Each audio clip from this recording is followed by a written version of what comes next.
Welcome to today's lesson. You will need your notebook for notes and a pen or pencil. Please hit pause if you have not collected those materials at this time.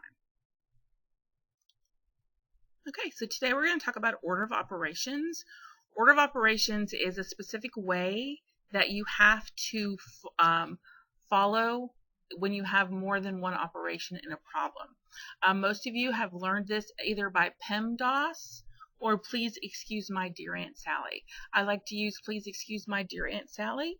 So don't, at the end of this, I'll tell you to hit pause and you can hit pause and write this down. So the please stands for parentheses. The excuse stands for exponents. The my dear goes together and it stands for multiplication or division, whichever comes first. And then the Aunt Sally stands for addition or subtraction, whichever comes first. So they kind of go together, multiplication and division and addition or subtraction. Go ahead and hit pause and copy this down.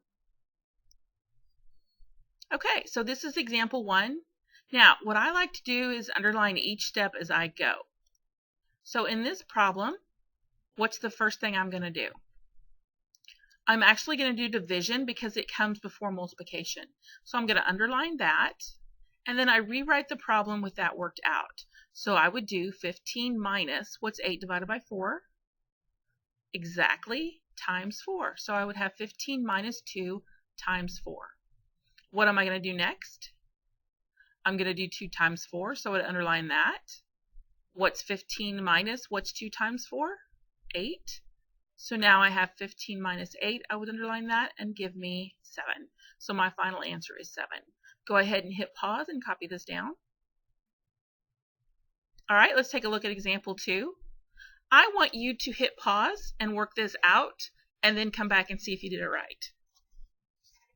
Okay, so the first thing you should have done is your exponent. So you would have underlined 2 squared and gotten 4. So 16 minus 20 divided by 4.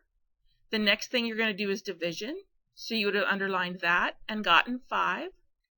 And then 16 minus 5 is 11. How'd you do? Awesome!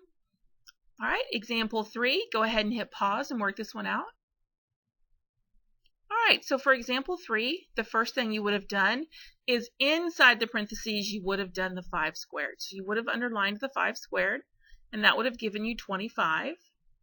The next would be to underline the parentheses, and that would give you 28.